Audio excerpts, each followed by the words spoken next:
listeners to Rim's Gray Hair Chronicles top 3 stories of the week. The world's gone strange, but we love a good peek. From shadows deep to the global stage, we bring the truth from age to age. With harmony bold and a skeptical tone, we dig up the news they don't want known. So stoke the fire and have a seat. This week's top 3 can't be beat. Pilgrim's Gray Chronicles. All right, welcome back, folks, to Pilgrim's Gray Chronicles. This is the top 3 stories of the weeknight, 9 p.m. Central Standard Time. In fact, all of our shows are 9 p.m. Central Standard Time. One on Monday, one on Wednesday, and one on Fridays. Monday is our long-form podcast, normal, and Wednesday night we do listener emails and comments and things that people send in, like this lovely Barbershop Quartet intro and outro, and just anything unusual that may come up is on a Wednesday night. And then Friday, of course, we have the top 3 stories of the week. Fairly short podcast, but I feel like it's important because, my goodness, if you haven't noticed, crazy things happen every week. So the road goes ever on through this strange world that we walk as pilgrims. And I'm glad you're here walking with us. I'm thankful for every one of you as listeners. And, it's funny. Sometimes the show will get maybe tens of listeners for a particular episode, like maybe 50 or 60.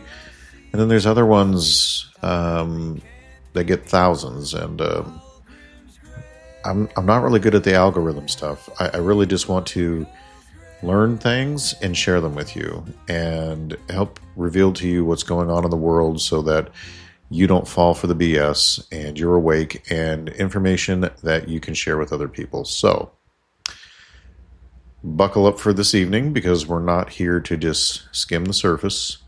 Today we're diving into 3 major global events that have occurred this week.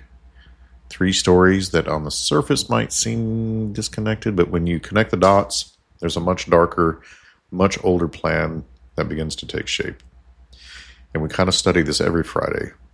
And it isn't just politics or news cycles. We're talking about the fingerprints of the fallen ones, the watchers, the architects behind the curtain nudging this world closer to their grand design. So let's dig in. Because that is the hallmark of the show, right? Yeah, it's important to have current events, but it's also important to know the context that they're in because it is very important. It's not just human beings we're dealing with here, folks. We all know there's a spiritual world. Christians, Muslims, all of us, we are all very aware of it. So it's not like this is fantasy world. These are things we believe, and there's good reasons why we believe it. So, story 1 that we're dealing with is the global trade war escalating. Liberation Day, or is it going to be an economic reset? So on April 2nd, Donald Trump announces sweeping new tariffs, and he's calling it Liberation Day, a 10% universal tariff on all imports, coupled with reciprocal tariffs, aimed at countries like China, India, and Europe. Within hours, of course, China retaliates, dropping a brutal 34% tariff on all U.S. goods and cutting off rare earth exports. Boom! If you weren't aware of it, markets tanked. The Dow lost over 2,200 points and over $6 trillion in value. Completely wiped out globally. Now, does that sound like chaos? Well, it is, but it's not random chaos. So let's zoom out here for a second and ask yourself, who benefits from global destabilization? And who gains when nations turn inward, currencies inflate, and supply chains crumble? Well, the answer would be the architects of centralization, right? It's classic Hegelian dialect. You create the problem, in this case, economic chaos. You provoke the reaction, global panic and uncertainty, and then you offer the solution. And that will likely be in the form of centralized global economic systems, digital IDs, programmable central bank currencies, controlled trade alliances, all under one umbrella. And that umbrella, well, it's not the UN and it's not the WEF, not the IMF. Those are all the green curtain that you need to pull back. Those are proxies. Just like big nations like the US, Iran, Russia use their proxies, well, the true architects are the spiritual forces behind it all, the fallen ones, the watchers, the same rebel sons of God who once taught mankind forbidden knowledge, now steering the nations again. And their plan hasn't changed. Bring humanity to the brink and then offer themselves as our saviors. And if not directly themselves, then people they control to be our saviors and their plans. So just be aware of it. Story 2. In the Middle East, we have fires igniting again and a chaos engine rebooted. So in Gaza, over 300 children dead, 600 wounded, and the ceasefire is pretty much in flames. Israeli strikes hit high-ranking Hezbollah leaders in Beirut, and just like that, the Middle East is once again on the brink of all-out war. But here's the kicker. While the media will tell you it's just politics, history, and religion, what they won't tell you is that this region has been a spiritual epicenter of every major manipulation in history. Everyone. From Babel to Babylon to Jerusalem, with the exception of possibly the pre-flood world. So why the constant unrest? Because it's a chessboard for the fallen ones, and they've never stopped playing on it. So let's look at some of the dots to connect here. Every time we see major escalation in the Middle East, global elites call for international intervention and peacekeeping coalitions. Every peace plan somehow leads to more surveillance, more division, and more global oversight. And behind every policy is a whisper of unification, but not under God. No, under them and any proxies that serve them. So you think it's about oil or land? No. It's always been about dominion. These watchers are still fighting over the nations that were divided at Babel, and their strategy is to fuel the fire, then offer a counterfeit kingdom once the smoke clears. If you recall, was it some 70 to 72 nations at Babel that were basically placed under the little g gods or the B'nai Elohim, and they were called different things throughout history, Baal, or Zeus or Thor, Odin. Different cultures called them different things as the languages were divided and they went their separate ways. But rest assured, it's them working with, through, and as humanity, and as always, seeking always to turn this earth into their birthright, or to take yours, or to make you not human any longer. Anything to thwart God's plan. I mean, throughout time, they've been getting us to do the exact opposite of what God has to say. At Babel, it was God telling us to fill the earth and multiply and be good stewards of it, subdue it. But instead, we all gathered in one spot under one tyrant. Of course, we didn't view him as a tyrant. We worshipped him and all of the false gods associated with it, which is why the Lord handed us over to those 70 nations. And we worshipped them foolishly for thousands of years. But God chose one person out of that group, Abram, whose father, I think, if I recall from Jasher, was making idols for Nimrod and his servants. He was an idol maker. So, that being said, just to understand what you're dealing with when you see these things, I'm just trying to get you to think beyond just what you're seeing, because there's so much more going on behind the scenes, and there's so much. It's if you've ever wondered how do all these conspiracies work? How do all these humans manage to get together and do this? Because it's not humans behind it. I mean, it is, but it isn't. But what unifies them all, and why you find the same threads woven all throughout history, the same BS plans, the same MO, the same types of things. And also, if you look at so many other things, you'll find the same architecture, the same type of strategy all throughout history. And it's because you're dealing with the same beings who some are more powerful than others. You have powers, principalities, lessers, their servants, their spiritual servants, and their human servants. And the ones at the top know all about what's going on. And the ones below them don't need to know, so long as they serve their purpose as useful tools or idiots. So just be aware of that. And there's plenty of them. If you don't believe that, just know that they have unwitting servants everywhere. So the next time you're in a corrupt local community and you wonder why you didn't get the job, but your Freemason neighbor got the job, even though you might have been more qualified, it's because you're not part of their club. So, story 3. Global health and the all-seeing eye of benevolence. So we'll wrap it up with this one here. Berlin hosted the 2025 Global Disability Summit this week, which sounds so noble, right? I mean, who isn't for advocating for equity, accessibility, and human rights, right? It's a beautiful thing. But so let's follow the data here. This summit wasn't just about helping the disabled. It almost, if you have important people gathered, it's almost never about what they say it's about.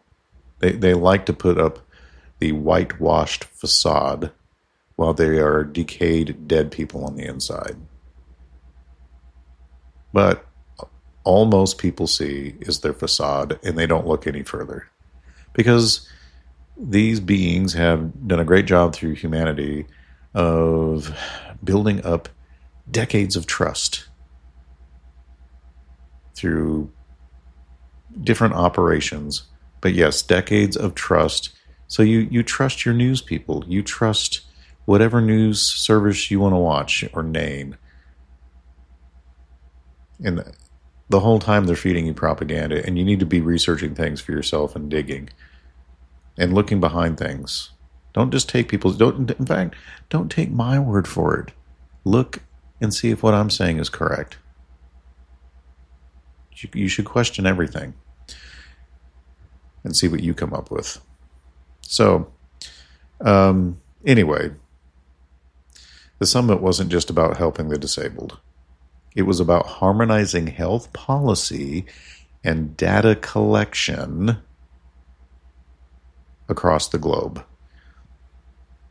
And it's a beta test for unified biometric systems tracking everything from physical ability to cognitive function, all in the name of health equity. Of course it is. Of course that's what it's about. That's what they're saying it's about, right? Health equity. What other nefarious purpose might they have for collecting all this data across the globe and being able, the ability to biometrically track you everywhere you go? I'm sure it's just for your benefit and your health. So now connect this to what just happened in Davos back in January, where they pushed for digital health passports tied to carbon footprints and social compliance. And what you're seeing is, at least initially what you're going to be seeing, is soft surveillance disguised as compassion. Because anything they do that's tyrannical isn't going to be presented that way. It's going to be presented as what's best for you. And one of the best examples I can think of that, because I remember falling for it, was the Patriot Act. And sometimes I kick myself for swallowing that big of a load of BS. Because the truth is, with the Patriot Act, that was essentially the elimination of your Bill of Rights by simply designating any person or group of people that are undesirable to them as terrorists. Doesn't matter if they are or not. The whole point of designating them that is then, with the Patriot Act, you can be arrested anytime, any place for anything, without warning, without warrant, because you're a terrorist. And they can do whatever they want, hold you as long as they want, take you wherever they want. It doesn't matter. You have no rights because of how they chose to designate you. And I think that's a crock. And they would argue, I'm sure, no, we have to go through court this. Really? Do you really think that all of our judges are judges that aren't going to give them what they want? Or do you think they'll give them what they want? Just from what you've seen in the last 5 years alone, do you really trust our judicial system when it comes to what politicians want? Because I sure don't. So, and here's the spiritual layer of this. The Watchers don't just want to control you physically. They want to redefine humanity itself. Transhumanism, bio-integrated ID systems, and eventually merging man and machine in their own corrupt image. I mean, the whole name of Grok and all of that has to do with not using AI, like I've said in the past, but merging with it like a hive mind where they control you. I'm convinced that is how, in the pre-flood world, they managed somehow, maybe through frequency and vibration and knowing what frequencies to use, using granite and stone and, the technology they had at the time, to cause every thought of mankind to be only evil and mischievous all the time, continually, except for one family. One family was left. That's how successful they were. Think about that. One family on the entire planet that wasn't screwed up in the head by this wonderful technology that's so good for you. So when you start seeing all the new technologies that come out, med beds and vibration and frequency and all these seemingly Atlantean technologies that you think are so wonderful being presented to you by beings of ancient wisdom and light, just know you're probably about to get screwed at some point. Because all they ever talk about is the evolution of man becoming God. It's the same lie that they sold Adam and Eve in the garden. And they're going to fulfill it through technology, but it's not going to be what you think. And you're not going to like it. And you're not going to like the end result of it. So I'm just letting you know in advance not to fall for it so that your eternal life is not screwed up forever. It's pretty much the Tower of Babel 2.0. Only it's not built of stone. It's coded in binary. So this is just part of their blueprint. What do all these three events have in common? Well, one, destabilize the old, right? Economic collapse, regional war, and societal dysfunction. Introduce the new, which would be centralized control systems, biometric compliance, and globalist ideologies. And then three, who's behind it all? Not just men in suits.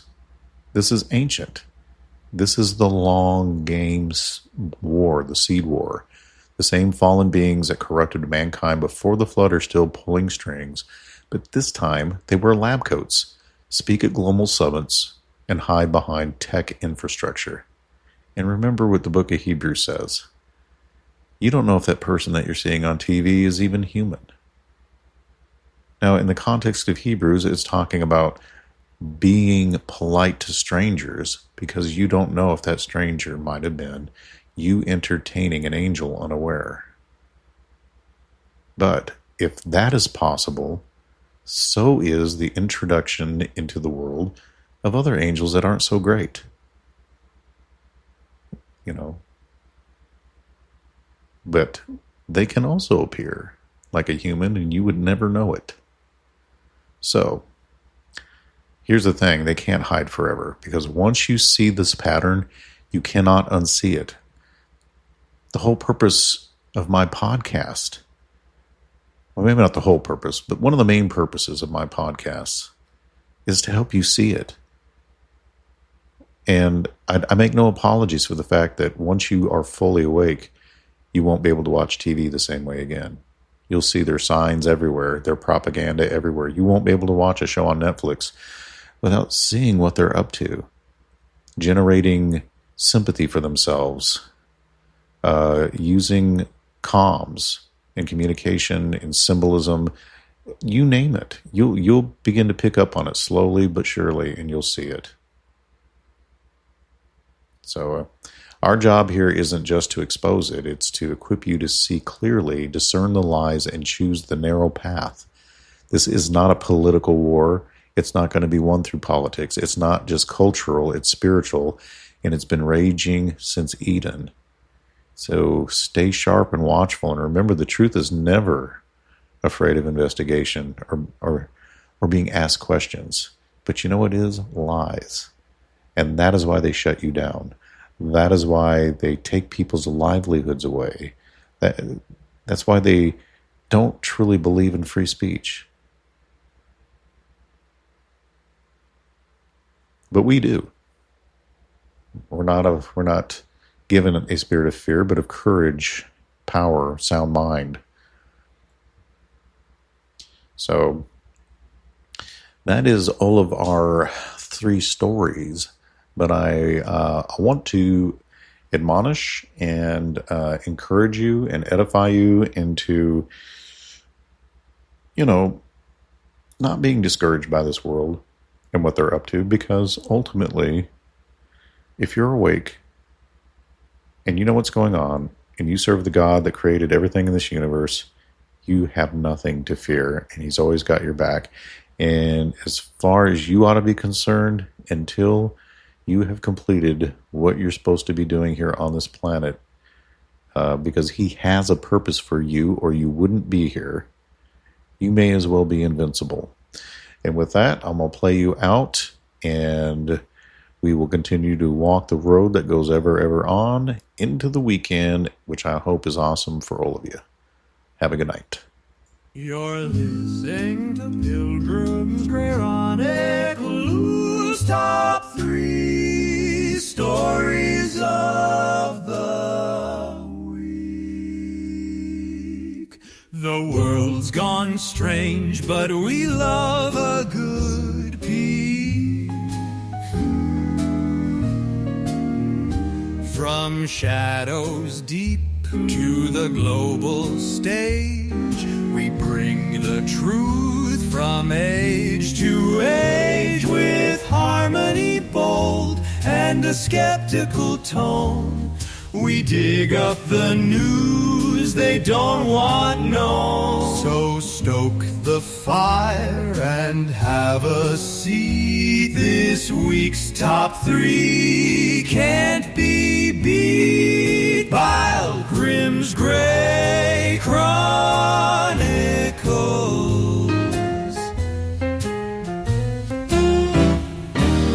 Da-do-do-boo.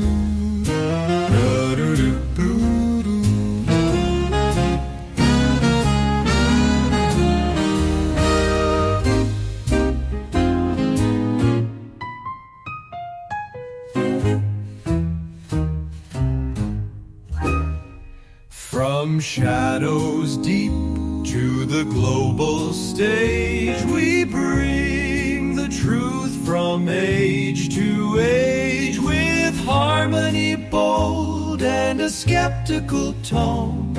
We dig up the news they don't want known. So stoke the fire and have a seat. This